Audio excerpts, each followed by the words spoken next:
Mm, bueno, cuando uno se encarga de hacer esto que hago yo, uno dice, bueno, vamos a pensar un curso que les pueda gustar a las personas, ¿cierto?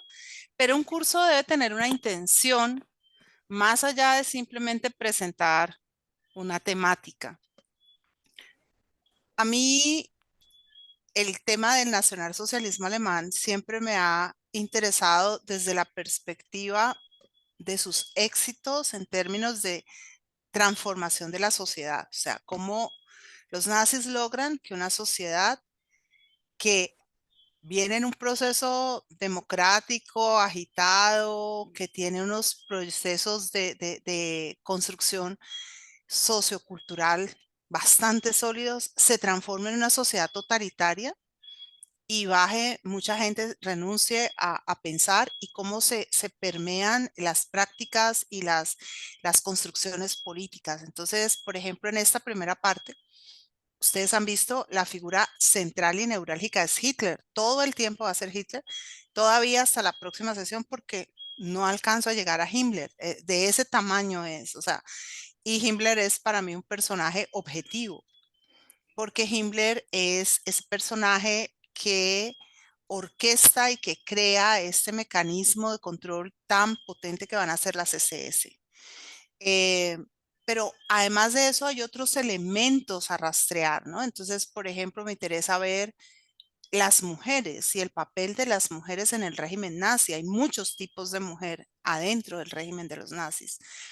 Me parece fundamental el estudio de lo que significa la eugenesia de los nazis y reflexionar también en torno a nuestras concepciones en términos del tema del mejoramiento de la especie, del mejoramiento racial. Un punto crítico es el punto de lo que uno diría la responsabilidad moral por lo que ocurrió, las solidaridades, y creo que hay una pregunta que a todos y a todas nos llega a profundo, y es, bueno, ¿de dónde salieron todos estos sujetos? Porque definitivamente Dios los cría y ellos se juntan, eh, pero tienen unos rasgos de personalidad muy singulares. Yo estoy ahorita haciendo un recuento de sus hechos dentro del partido y un poco de su personalidad, pero creo que hay un momento en que el análisis tiene que confluir y el tiempo en estas 4 sesiones no me da. Por eso necesito, para quienes quieran seguir ahondando, que podamos hacer una prolongación, porque como les digo, la idea no es simplemente contar lo que pasó, estamos contándolo con mucho rigor, pero es también profundizar y mirar, porque este es uno de los procesos históricos más significativos de todos los tiempos, sobre todo porque atañe a una sociedad industrializada, contemporánea, de masas, eh, completamente ilustrada, no en el 100%, o sea, quien piense que la Alemania de 1933 a 1945 era una Alemania de intelectuales está totalmente equivocado, como lo estaría si lo pensara hoy, porque ustedes saben que el esquema europeo no es ese, porque hay una gran parte de la población que se dedica a funciones artesanales o al campesina o a labrar la tierra. Son personas que tienen un cierto nivel de cultura, pero pues no son personas que vengan de la gran academia. Pero Alemania en 1930 tiene una de las academias más sólidas de Europa. Y Alemania viene siendo desde el siglo XVIII el paradigma de la enunciación del desarrollo del pensamiento filosófico en Europa. Entonces, cuando tienes todos esos elementos juntos, te tienes que preguntar cómo fue posible, o sea, qué hicieron estos sujetos y qué encontraron en el contexto social.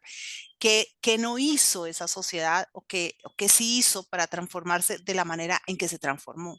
Porque la sociedad alemana de 1925 tiene una cara y la sociedad alemana de 1933 tiene otra completamente distinta. Entonces, el proceso histórico en la mitad es súper interesante. Así que espero que se animen y que se dejen seducir por esta temática y me acompañen otras, por lo menos otras 4 noches, otros 4 jueves, y sigamos adentrándonos en este momento histórico y en este proceso histórico. a este charla, bueno, la vez pasada estábamos en el régimen antropófago. Yo les decía que no era caníbal porque no era ritual, era más bien una práctica de alimentarse de la destrucción de la otra persona. Cuando uno mira a los nazis y sus éxitos tan significativos, sobre todo hasta lo que va a ser del 33 al 39, los primeros, no, pongámoslo al 42, los primeros años del régimen, uno se aterra y uno piensa, lo que pasa es que este era un grupo de gente muy coordinada y claro, encuentras que eh, Hitler es antisemita, Goebbels es antisemita, Goering es antisemita, Himmler es antisemita y haces uno más uno más uno, dos.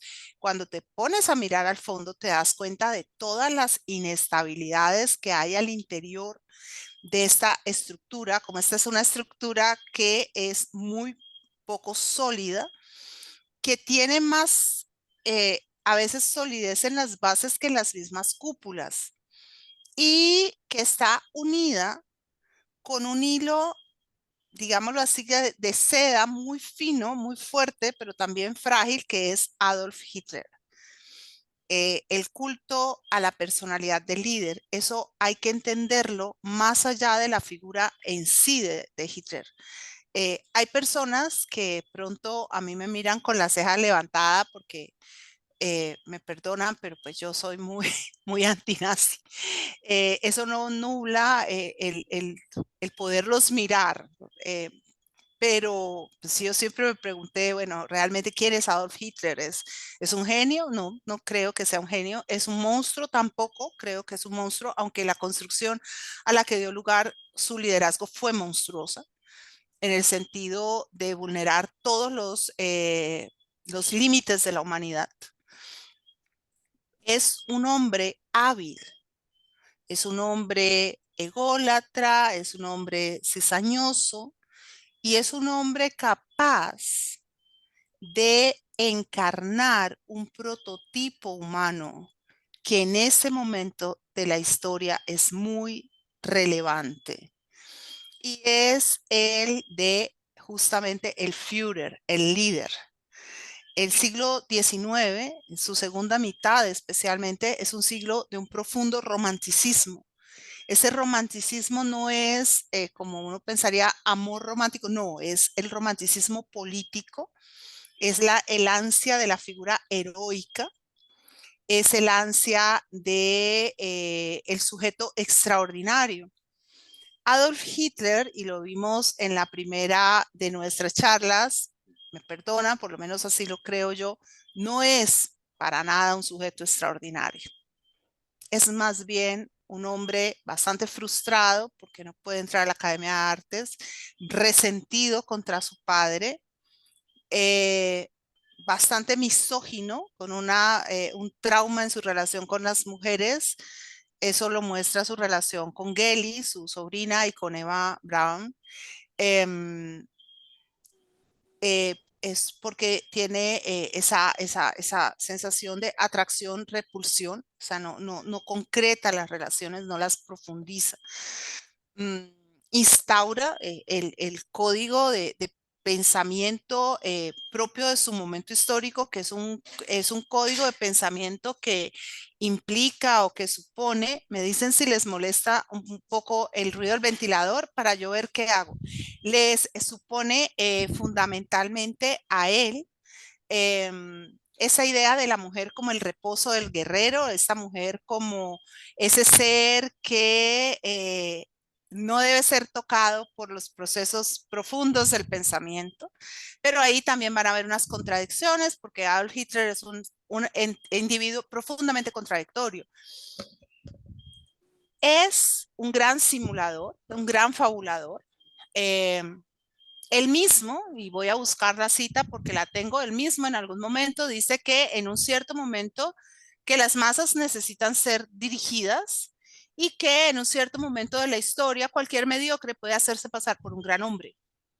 Y en efecto mantiene esa distancia emocional con estos hombres que son su cúpula en el poder, ese sesgo de indeterminación no se decanta por una decisión precisa, salvo en algunos momentos muy concretos, de manera que es un poco el líder del laissez-faire, que hace, enuncia deseos o voluntades y espera que se cumplan, aún llegando a un punto, que ese será el declive en la guerra, de esperar que se cumplan cosas que son imposibles de cumplir. Lo que hace que hombres como Rudolf Hess o como Hermann Goering terminen mmm, deseando abandonar el barco y abandonando el barco de una manera. Hess en su proyecto loco y fallido de hacer la paz con los ingleses y Goering ya en el último momento en que todo está perdido.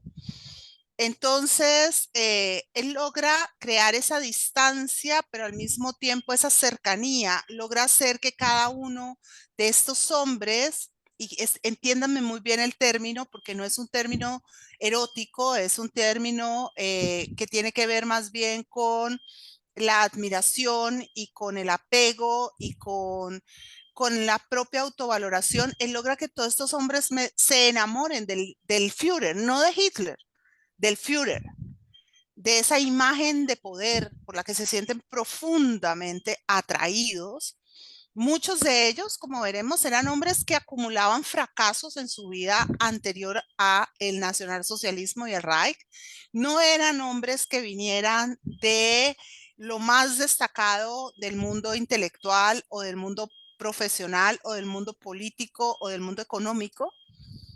Eran hombres que tenían unas condiciones de liderazgo, eso no se las puede negar nadie, que tenían una determinación clara hacia los ideales del Reich, y eso tampoco se les puede negar, que tuvieron una convicción ciega en los planteamientos de Hitler y del Reich, eso tampoco se les puede negar. Eran hombres que en algunos casos, como el de Goebbels, eran de un nivel de coeficiente intelectual súper alto, directamente proporcional al índice de maldad, se podría decir. Sí, o sea, quizás de toda la cúpula de Hitler, el hombre más capaz es Goebbels y el otro es Himmler. Son dos personajes muy singulares. Con una gran habilidad. Pero volvemos a Adolf Hitler. Entonces él tiene la capacidad de hacer rodar el engranaje, se distancia, margina, atrae, seduce y hace un juego permanente que le permite mantener los hilos del poder atados a sus propias manos, en un juego de manipulación muy hábil. Ahora, no digo solo esto de Hitler, lo digo igualmente de Stalin. No lo digo de Napoleón Bonaparte porque a Napoleón le reconozco un talento, tenía sus cosas, pero era un hombre muy talentoso, mucho más capaz. Tampoco lo diría de Julio César exactamente por lo mismo, sino de estos hombres que han llegado a acumular un grado extraordinario de poder que nunca se imaginaron que iban a tener y que instrumentalizaron, obviamente, Stalin de una manera mucho más eficiente que Hitler. Y ahí hay unos juegos diferentes a los de los nazis. Pero en el caso de Hitler, como les digo, yo lo que veo es una personalidad, el borde que está en el límite, con una gran sagacidad. Muy probablemente ese desarrollo de personalidad venga de una niñez donde hubo grandes traumatismos, eh, una privación afectiva profunda por parte del padre, una rabia contenida frente a la madre incapaz de protegerlo, una rabia además frente al mundo y a los otros y las otras que le niegan un lugar que él considera le es propio, le pertenece y lo designa como un ser superior, una personalidad que además se retroalimenta con unas ideas, con unos trasfondos culturales, con una literatura, pero sobre todo un discurso social vigente en el medio de una sociedad profundamente, digamos, tensa en sus construcciones y después de 1914 frustrada. ¿Sí? Después de 1918, perdón, profundamente frustrada. Entonces, lo veo como el producto de una construcción histórica. Como les digo, no creo que en sí mismo hubiera sido por iniciativa propia un monstruo. Y no me gusta reconocerlo como un monstruo, aunque sus hechos y sus actos son monstruosos, porque me parece una forma simple de solucionar la historia y pensar Hitler era un monstruo, como no hay más, ya no hay más monstruos como Hitler, ya no tenemos peligros frente a los cuales estar atentos. Pienso, como les digo, que era un oportunista que jugó bien sus cartas y que simplemente pudo pasar y ganar mucho dinero, como ganan muchos jugadores del póker, simulando, cañando, hasta que definitivamente ya no pudo resistir más y colapsó él y con él Alemania. Ya para el momento del colapso, pues Adolf Hitler estaba fuera de sí completamente, ha hecho una negación total de realidad, pero creo que de eso tenemos que hablar más adelante.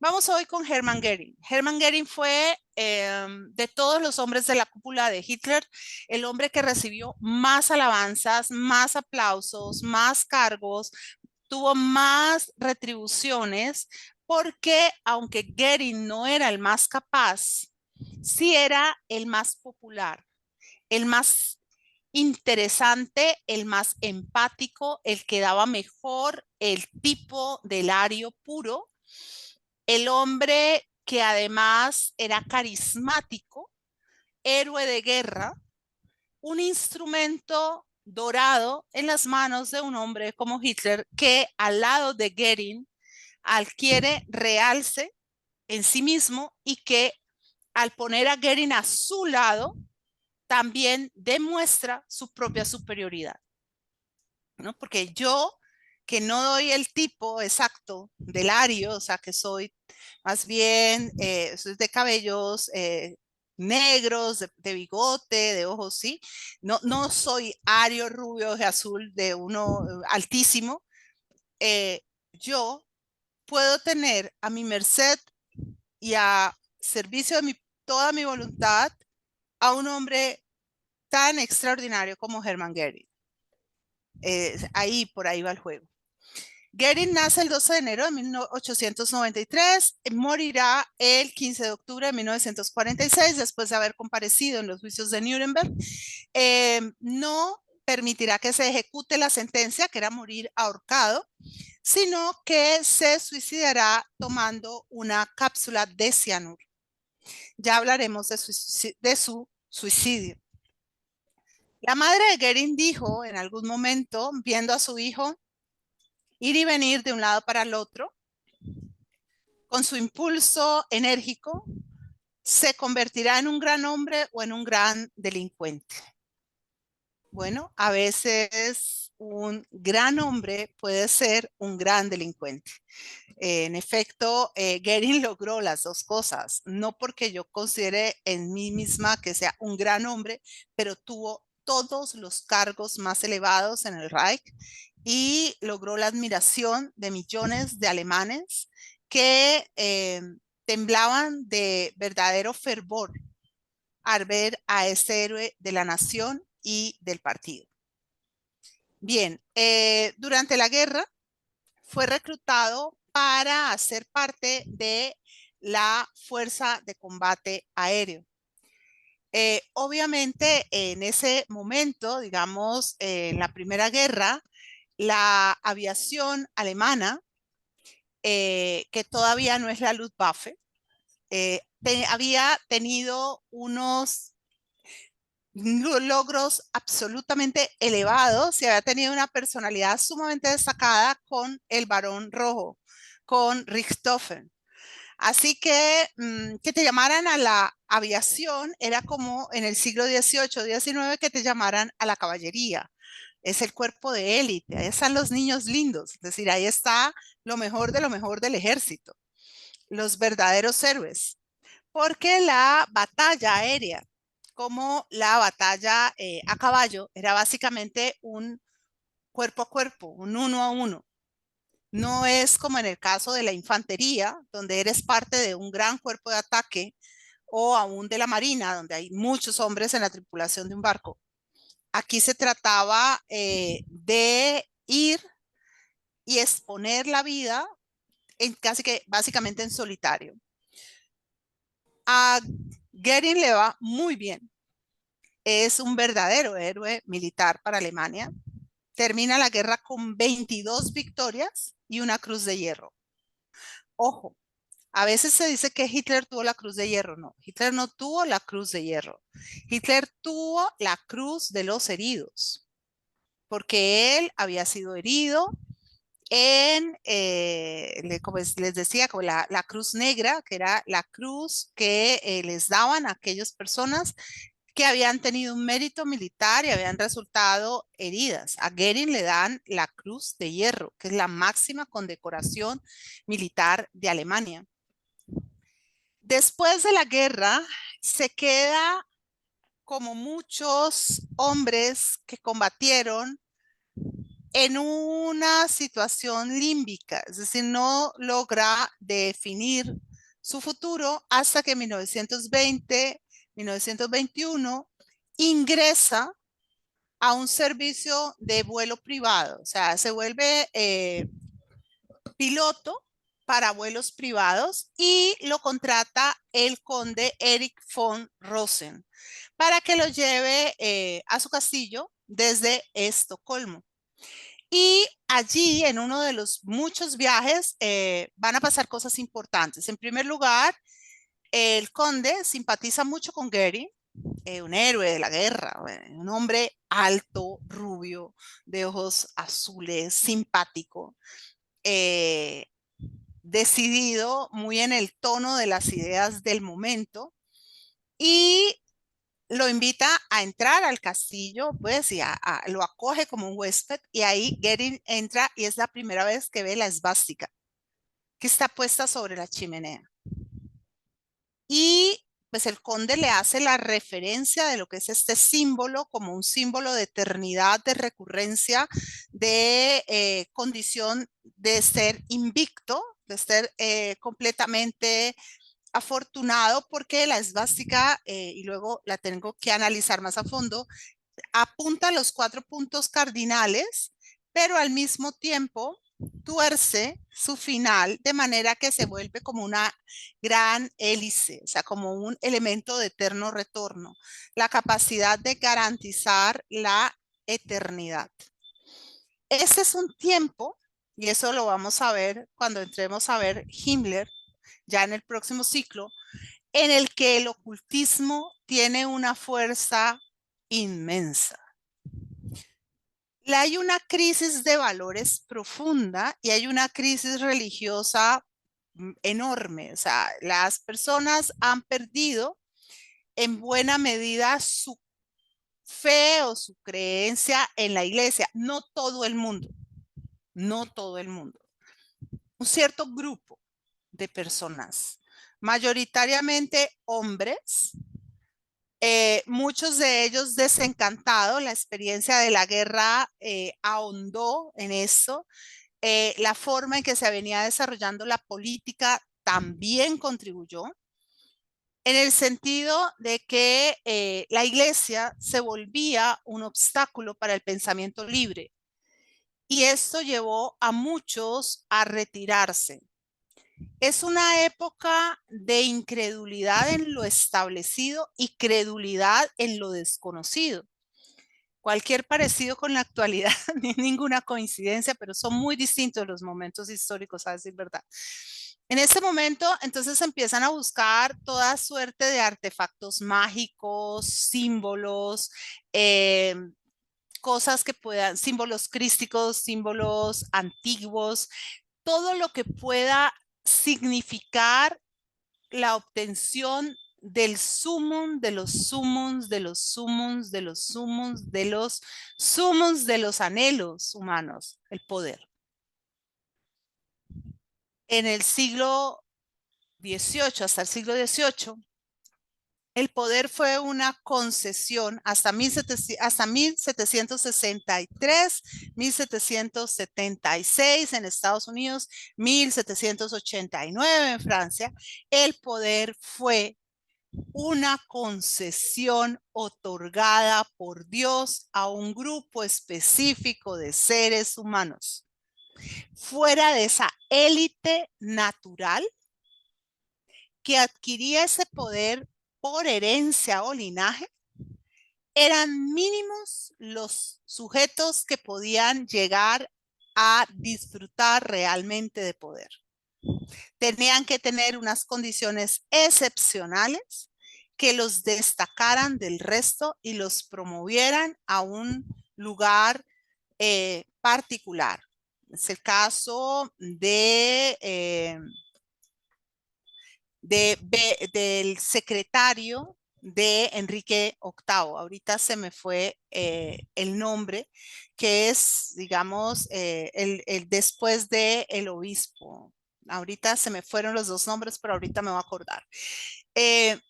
Son casos muy raros de sujetos que llegan a tener muchísimo poder sin venir de una muy alta cuna. Pero el siglo XIX cambió las condiciones del juego y el poder quedó librado a una pugna entre, digámoslo así, iguales. El más hábil, el más diestro, el más capaz, el más dispuesto, el mejor dispuesto. La prueba más sensible, un hombre que viene de una pequeña burguesía de una isla relativamente remota, marginal, a lo que era, a lo que podía ser en ese momento Francia, se convierte en el emperador de los franceses. Una situación que incita a muchas personas a buscar una posición de privilegio, sintiendo que sus propios méritos les hacen posible llegar hasta ahí. Pero adquirir poder no es tan sencillo, menos cuando la competencia es tan amplia. Y esto hace que haya toda esta atracción y toda esta intención por esos objetos mágicos que pueden ayudar bastante a que ese sueño de poder infinito se vuelva real. Así que ya cuando hablemos de Himmler veremos cómo toda esta serie de películas de Indiana Jones tiene un buen punto de arranque, que no están tan desfasadas ni tan alejadas de la realidad. Bien, no solo va a ver en el castillo la esvástica y a sentirse, digamos, terriblemente fascinado por el poder del símbolo que le es explicado, le es revelado por Erich von Rosen, sino que va a descubrir allí a la sobrina del conde, la baronesa Karin von Känstow.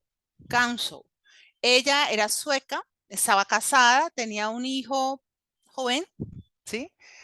Pues no un niño de brazos, pero sí un niño. Era 4 años mayor que Goering y él se enamora de ella casi que a primera vista. Ella venía de un matrimonio que no la tenía verdaderamente muy ilusionada y pronto cede a los requiebros amorosos de el joven Goering. 2 años más adelante, no, un año después, en 1922, ella se divorcia y en febrero de 1923 se casa. Hay que decir que Goering estuvo verdaderamente enamorado de esta mujer. Ella viajó con él a Alemania, se convirtió en nazi como él, es decir, adherió al partido y fue una anfitriona espléndida para los miembros del partido. tuvo un pseudo enamoramiento romántico como tantas mujeres alemanas de Adolf Hitler. El poder seduce más que, que la buena apariencia. Es algo sumamente encantador. Y ellos van a ser instrumentalizados como pareja en su momento por Goebbels, quien los va a llevar en una gira por toda Alemania. Son la pareja ideal, ¿no? Ambos bellos, ambos enamorados, ambos jóvenes. Luego, ella desafortunadamente va a morir muy poco tiempo después de haberse casado con Goering. Y va a pasar algo muy, digámoslo así, muy especial. Y es que, bueno, ella se va a enfermar, ella tiene tuberculosis, viaja a Estocolmo para el momento en que su madre fallece. Esto en 1931, o sea, básicamente 10 años después de haber conocido a Goering. Y él, luego de la muerte de ella, consigue una propiedad rural a la que le va a llamar Karin Hall y la va a llenar de fotos de esta mujer absolutamente del suelo al techo. Le va, en su apartamento de Berlín, va a construir un altar para honrar la memoria de Karin, y aún cuando él se casa en segundas nupcias va a mantener la propiedad de Karin Hall con todos sus aditamentos y su altar en Berlín. Cuando él ya es, digamos, el segundo hombre más poderoso de Alemania, después de Hitler, él hace traer, repatriar los huesos de Karin y los hace enterrar en un mausoleo allí en Karin Hall. Karin Hall hoy en día no existe. Goering la hizo derrumbar en 1945, cuando ya estaba básicamente claro que iba a ser perdida la guerra o que Alemania iba a perder la guerra. En cuanto a la opinión de Hitler sobre Goering, dijo simple y llanamente lo siguiente: me gustó, claro que le gustó, daba todo el tipo de la ideología nazi, era el prototipo de ser humano que los alemanes estaban buscando, era el prototipo nórdico de ese país, ese habitante del país de Thule. Era además un hombre simpático, de fácil trato, hábil, un héroe, como les he dicho, y un hombre que, aunque tenía sus propias ideas, nadie puede subestimar a Goering. Sería un error. Sería un error, ¿verdad? Yo difícilmente le reconozco la genialidad, pero siempre digo, en muchos casos, y lo señalo, en muchos casos soy más crítica por razones de posición ética o moral, pero no les puedo negar el talento, porque sería obtuso de mi parte. Decir, estos eran unos tipos de idiotas que no, eran gente hábil, ágil mentalmente y con posturas propias. Pero Goering era un hombre que estaba muy dispuesto a sonreír y a sentir a Hitler, y al igual que Rudolf Hess, que Goebbels, que Himmler, eran hombres que después vamos a ver que Speer y que los otros, eh, o Bormann, eran hombres que le adivinaban a Hitler, anticipaban a Hitler. De manera que muchas veces él no tenía ni siquiera que dar la orden, ellos ya la habían cumplido y la habían cumplido 3 veces más allá de lo que Hitler mismo habría podido imaginar. Bien, estoy pensando que después de estas clases voy a hacer un mini análisis un tanto satírico, pero bastante aterrizado, sobre el esquema de liderazgo hitleriano, ¿no? Los errores y los aciertos de este hombre como líder. Y dice entonces, lo convertí en el jefe de mi SA. ¿Por qué lo convierte en el jefe de la SA? Porque sabe que por su destacado rol militar, Goering puede ponerse por encima de Ernest Ross, Ross, se me, que es el que viene siendo en ese momento el jefe de la CCA. Y Hitler necesita poner una zancadilla ahí. Goering es un buen infiltrado, ¿sí? Es algo así como cuando yo pongo en la mitad un elemento detonador. Bien, vamos a mirar que él dice es el único jefe que dirigió la SA correctamente, de acuerdo con Hitler. Obviamente, como les digo, Hitler tiene, un minuto yo miro porque me tiene un poco, no estoy muy segura de el nombre y ese es un nombre importante.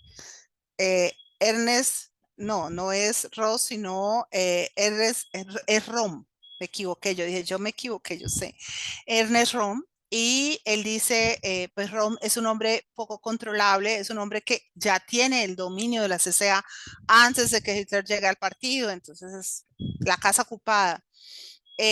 Goering va a lograr no solo hacer tambalear a Rom, sino que va a estar detrás de la operación de los noches de los cuchillos largos o de los cuchillos afilados, con la que van a quitar a Rom del medio, ¿sí? Dice, le di una chusma despeinada y en muy poco tiempo había organizado una división de 11.000 hombres. En efecto, Goering era un hombre militarmente muy hábil. No solo era valiente, sino que tenía visión estratégica. Uno de los grandes problemas de Goering fue que él se dio cuenta de que Alemania iba a perder. Y lo más grave, se dio cuenta de que Hitler ya no escuchaba a nadie y que no había manera de salvar a Alemania con Hitler en el poder. Bien, Goering se afilió al partido que después sería el partido nazi en 1922 y lo hizo tras escuchar uno de los febriles discursos de Adolf Hitler. Eh, Inmediatamente Hitler reconoció a Goering y su trayectoria militar. Se sintió absolutamente conmovido, profundamente conmovido y entusiasmado. Hitler es un hombre apasionado. No le apasionan las mujeres o las relaciones eróticas probablemente, pero la política, las ideas, sus creencias lo apasionan febrilmente. Y ese es uno de los elementos que lo hacen ser tan potente ante el público, porque no habla usando un discurso externo, habla desde sus entrañas, desde la más profunda convicción. Y esa pasión que transmiten su voz, su mirada, sus gestos, es hipnótica. Al punto que les digo, nosotros aquí nos sentimos en la salvaguarda de la historia. ¿Quién sabe quiénes habríamos sido si nos hubiéramos parado realmente frente a Adolf Hitler en ese momento? Uno piensa, no, imposible, yo nunca habría sido, pero ahí entra de por medio la circunstancia histórica que muchas veces nos muestra que para no ser se necesita mucha estructura, porque es muy fácil dejarse arrastrar por la corriente. Bien, lo nombran como mando de la CCA, como, digamos, líder de la CCA en 1923 y va a mantener ese puesto hasta 1945. Como les decía, Goering es el hombre al que Hitler le concede mayor confianza, aunque no sea siempre el hombre que esté más cerca a Hitler. Eh, Hitler tiene ese encandilamiento con Goering. Bueno, esta es Karin, la esposa de Goering. Como les digo, era la gran anfitriona para los nazis. Goering era un hombre al que le gustaba el lujo. Se había criado en una casa había tenido, sus padres habían tenido posesiones en Austria, un castillo en Austria, así que se había creado en el más exquisito buen gusto. Goering es el nazi que se hace a la mayor cantidad de obras de arte, de objetos suntuosos, de propiedades, es el hombre que más se lucra del nacionalsocialismo. Hitler no. Hitler está absolutamente abstraído en la causa. Uno puede acusar a Adolf Hitler de todo menos de corrupción, en el sentido de peculado. O sea, no, él tiene dinero, pero le deja a Bormann que lo administre. Él sí, él tiene, vive en sus propiedades, más va a las casas de campo y el pobre Hitler, pues yo digo el pobre Hitler, y ya lo hablaremos más adelante porque es anecdótico, que tiene pánico de las alturas. De pronto se ve homenajeado por su cúpula de honor con el nido del águila, un sitio particularmente alto y absolutamente terrible y amenazante para un hombre con este miedo a las alturas. Goering va a acompañar a Hitler en la marcha de toma del poder en el Ministerio de Guerra en el Reichstag en Baviera. Baviera era un estado semiautónomo, o sea, hace parte de Alemania, pero tiene su propia constitución y su propia condición como República de Baviera. Y en el ir a esa toma del poder, que es además muy en el esquema, ¿no?, de los tiempos, de las marchas del comunismo y de los grandes pronunciamientos, van caminando cogidos de la mano, eh, y en ese momento Goering recibe un disparo en la ingle, queda muy mal herido. Es llevado por su esposa Karin a Innsbruck y allí le van a hacer una cirugía. El tratamiento que aplican es morfina, pero estamos en un momento en el que el manejo de los opiáceos no es precisamente el más controlado. No se conocen muchos de los efectos adversos de que se suministre una dosis o muy alta o muy prolongada, y Goering termina haciéndose adicto a la morfina. Después ella lo va a llevar a Suecia, están en muy malas condiciones, ¿no? No tienen muchas ayudas. Finalmente van a huir a Italia. Mussolini ha escuchado hablar de Hitler. Tengo que arreglar y lo voy a hacer de una vez, me perdonan, pero es que si no, a mí yo no soy una persona muy visual y a mí después esto se me queda así de por vida porque yo no lo arreglo, solo lo veo cuando estoy como muy concentrada en medio de la clase. Es imperdonable, pero bueno, me lo van a tener que perdonar. Mussolini ha oído hablar de Hitler. Hitler es ese hombre interesante que está emulando al Duce en Baviera. En este momento, la gran figura es Mussolini y Hitler es ese hombre que apenas empieza su ascenso. Hay que decir que para este momento Mussolini es el héroe de Hitler, que Hitler se proyecta en Mussolini, que las camisas pardas de Hitler, o sea, los uniformes y todos van a ser una emulación de las camisas negras de Mussolini. Luego las cosas van a cambiar y Hitler llegará a subestimar a Mussolini, aunque durante mucho tiempo le va a sobar el hombro y el brazo para tenerlo de su lado. Hitler es, como les he dicho, un hombre con una gran intuición en el sentido de que él tiene olfato para las emociones. Es como si fuera, como si se tratara de un perro cazador. Hitler percibe el miedo, la angustia, la necesidad de reconocimiento, de adulación de los otros.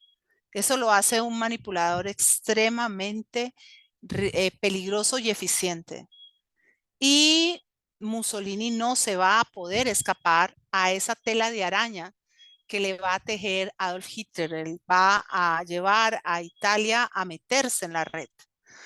En 1925, bueno, él sabe que Mussolini se interesa en Hitler, pero Mussolini no lo recibe.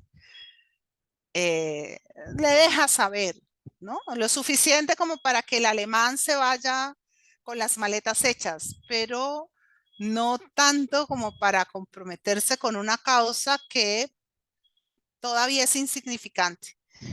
En 1925 van a Suecia y ya, digamos, ahí está perdidamente adicto a la morfina.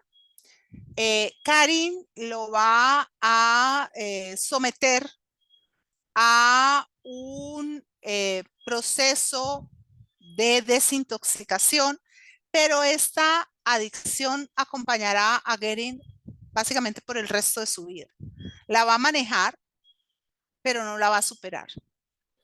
Regresan a Alemania en 1927 cuando se da una amnistía general a los miembros del partido nazi que habían participado en este intento fallido de golpe. En 1900, perdón, un poco después de volver a Alemania, Karin está enferma de epilepsia y de tuberculosis. Ella viaja, como les decía, el 16 de octubre, no, como el 15 de octubre, más o menos, a Estocolmo, al entierro de su madre, sufre una falla de insuficiencia cardíaca. Goering es avisado y de inmediato viaja, o sea, viaja en el término de la distancia y la acompaña en su lecho de muerte hasta el final. De Goering podemos decir todo lo que queramos, menos que no amó a esta mujer. Bien, entre tanto, ya digamos en el periodo que va de 1925 a 1928, el partido nazi se está reagrupando, reconstruyendo. Hay un número nuevo de cada vez más creciente de miembros. La situación en Alemania se va volviendo muy tensa por las luchas partidistas entre los socialistas, por los disturbios sociales, por las disputas entre los industriales y los sindicalistas. Y todo esto hace que el nacionalsocialismo vaya en auge. Hay algo que hay que considerar cuando se piensa en el partido nazi. Es que el partido nazi es un partido ideal para unas condiciones históricas convulsas. Ojo con lo que voy a decir. Simplifica la verdad. Ya no hay esa complejidad del bueno, el malo, el más o menos bueno, el más o menos malo. No hay esa complejidad de la legalidad y los ilegalismos, porque no es pasarme un semáforo es una transgresión de la ley, pero no es igual que robar un banco. Entonces hay unos matices, unas zonas grises. Los nazis eliminan eso. Es blanco y negro. Es un partido que además tiene una consigna, Alemania para los alemanes, y los alemanes en Alemania solo pueden ser los arios, solo verdaderos alemanes. Los otros alemanes, los judíos alemanes, no son alemanes realmente. Es un partido que justifica el uso de la fuerza y en un punto donde hay mucha frustración social, donde hay una crisis profunda, poder desfogar la fuerza es algo que es muy atractivo. Es un partido que comparte un elemento similar, digamos, y miren hasta dónde me voy a ir en una elongación del análisis a la que hay que ponerle matices, comparte ciertos criterios, por ejemplo, con el islamismo fundamentalista, porque las mujeres son el botín de los líderes nazis. Vamos a ver cómo, sobre todo cuando se establezcan las SS con Himmler, se les va a decir a los hombres, ustedes son amos y dueños del mundo, pueden tener tantas mujeres como quieran, y las mujeres pónganse faldas, háganse colitas y canten con Heidi en la pradera, tra la la la la la la. Y por favor, señoras, si usan el cerebro, que sea solo para apoyar a la causa. Y eso sí, usen sus úteros para producir muchos bellos bebés arios. Eso, todos esos componentes, ese usar la fuerza impunemente, ese poder ponerse por encima de la ley, desafiando la ley, asumiendo nosotros somos la ley, porque eso es lo que hacen las CCA.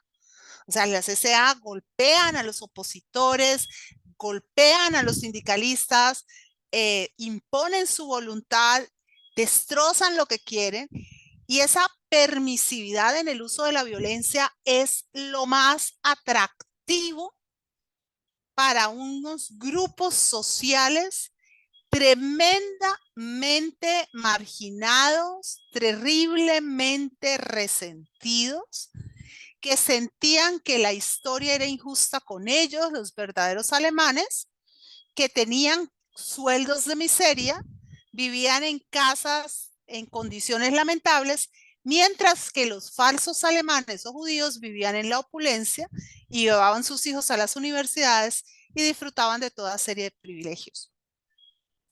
Entonces, como ven, el partido nazi tenía el gran beneficio de que te daba además las verdades hechas, te decía, como dijeron en su defensa los hombres que fueron llevados ante el tribunal en Nuremberg, yo solo seguía órdenes, te da órdenes claras, directas, sin capacidad de réplica o posibilidad de réplica, o sea, que te da la libertad más grande que puede tener un ser humano, te libera de pensar. Porque cuando tú tienes que pensar, te conviertes en persona y tienes que tomar decisiones sobre lo bueno y lo malo. Los nazis evitaron esa dificultad. Y créanme, lo que voy a decir suena tan fascista como el nacionalsocialismo, pero yo creo que es una realidad histórica desafortunada. Afortunadamente no es totalitaria, es quizás hasta un cierto punto mayoritaria, pero muchos son los seres humanos que buscan que los liberen de pensar. Por eso las sectas son tan poderosas, por eso los partidos totalitarios son tan poderosos. Cuando se replica, se cambia el argumento por el insulto o por la injuria, o peor aún por los golpes. Entonces se siente ese fresco de no tener que problematizarse con nada. Y allí está, sin lugar a dudas, la raíz del mal que se va a ir adueñando de la sociedad alemana, que va a ser en parte, como diría Hannah Arendt, un mal banal, pero en otra parte un mal radical, un mal que se ceba en su propia autoconcepción. Goering es elegido en 1928 representante por Baviera al Reich. Es el más candidato de los candidatos nazis. Acuérdense que Hitler no tenía, aún creo que no tenía la ciudadanía alemana. Creo que la obtienen en el 29. Fuera de eso, cuando llega la Gran Depresión, los nazis, que ya cuentan en sus filas con Goebbels, van a usar la crisis para enlodar lo más posible al Reichstag. Van a acusar a los socialistas alemanes de ser los responsables de la crisis sufrida por la nación. Van a volver a esgrimir el viejo argumento muy, muy útil, además del Tratado de Versalles, para alcanzar un desarrollo político enorme. Van a pasar a tener en 1930 6.409.600 miembros. Un partido que en 1925 era el hazmerreír de muchos alemanes. ya ha salido de Baviera, ya se ha hecho sólido y tiene 107 escaños en la Cámara. En mayo de 1931, Hitler envía a Goering a desarrollar una función de negociación con el Vaticano. Quiere asegurarse unos buenos términos con Roma. Y en este sentido, va a ser muy importante para él quien fuera para entonces el nuncio apostólico. Su nombre era Eugenio María Giuseppe Giovanni Pacelli, uno de los hombres más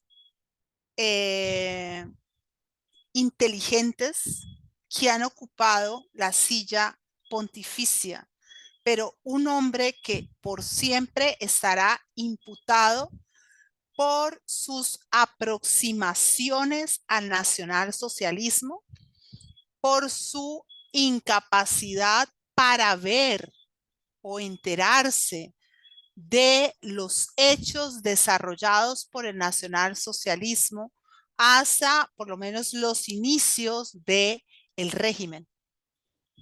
Obviamente esa relación entre Hitler y Pío XII hay que mirarla con calma.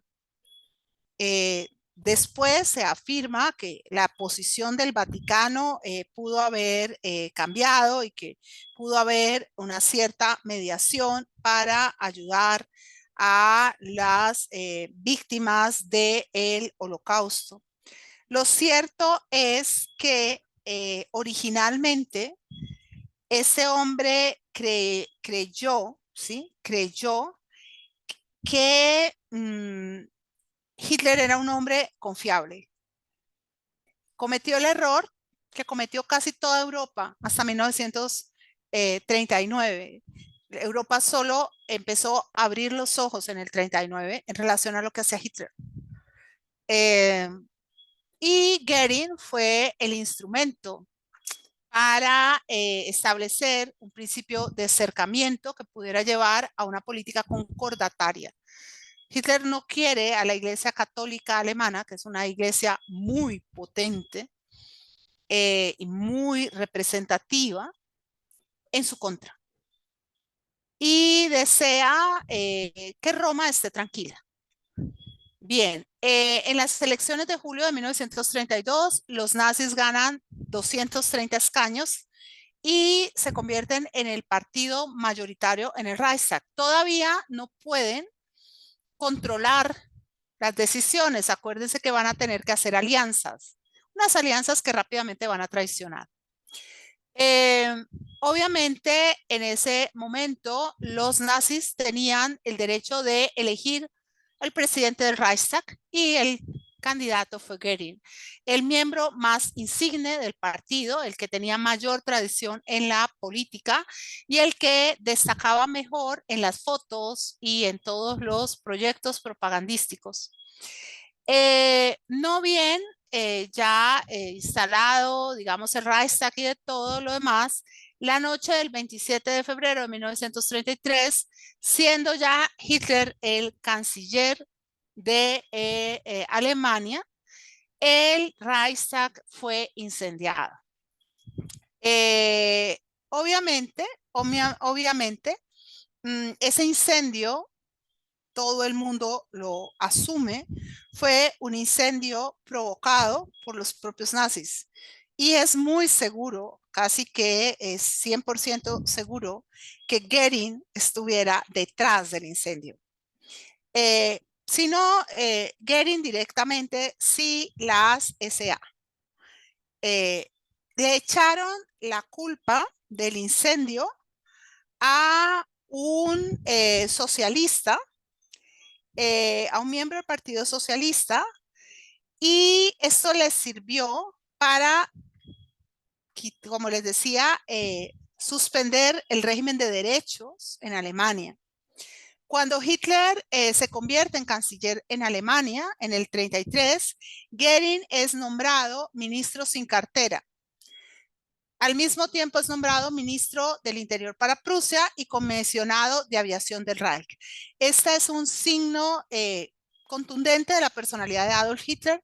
Le encanta nombrar a sus hombres en todos los puestos posibles.